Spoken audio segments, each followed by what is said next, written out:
Peut-être que cet ami qui me parlait hier de ce basculement se demande alors, oui, mais comment rendre cela concret dans notre vie?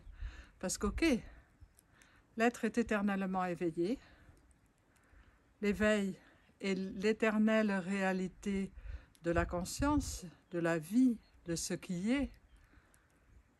Le but de l'incarnation, c'est bien de le vivre concrètement.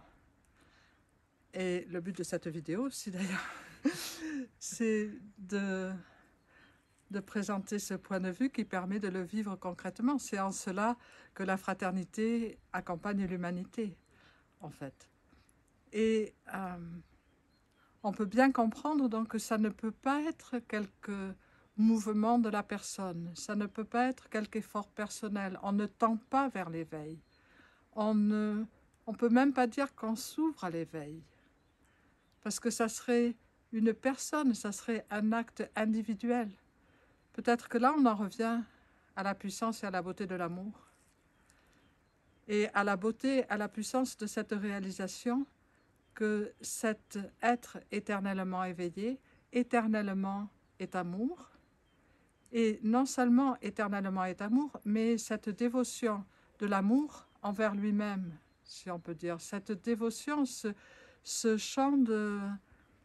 Oui, ce chant de grâce, puisque tout est grâce et puisque seul est l'éveil, puisque seul est l'amour. S'ouvrir à ça, pas par un acte conscient, par le lâcher-prise. Le lâcher-prise de cet aspirant spirituel qui pendant si longtemps veut comprendre, avec plein de bonne volonté, veut arriver, veut atteindre, veut quoi.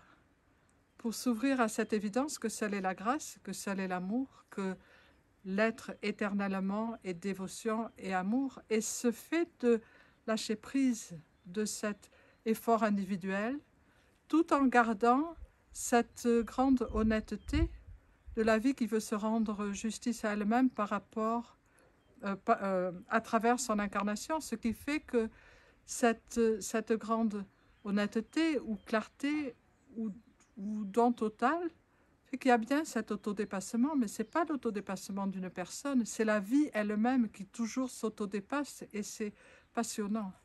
Et c'est vraiment enthousiasmant, et c'est merveilleux. Et cet enthousiasme, cette réalisation que la vie éternellement s'autodépasse, que la vie éternellement est cet amour et cette dévotion qui fait l'expérience de niveau toujours plus grand de sa propre beauté, et que ça, c'est tout. Et que une petite personne, un petit regard, ne peut pas s'approprier ça.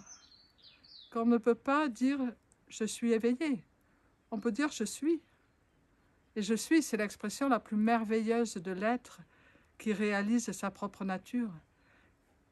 Peut-être que, concrètement, ce lâcher-prise et ce fait d'amener les aspects de soi vers toujours plus d'être complètement fondu dans ce merveilleux de la vie qui toujours s'autodépasse. Et l'acceptation que l'éveil est éternellement le tout, et le tout, il est le tout. Et donc, il faut bien que je sois le tout, puisque le tout est le tout. C'est comme un jeu, c'est très joyeux, très léger, très passionnant et très demandant en même temps, parce que ça amène à l'authenticité de vivre la beauté de la vie à travers chaque moment de notre individualisation.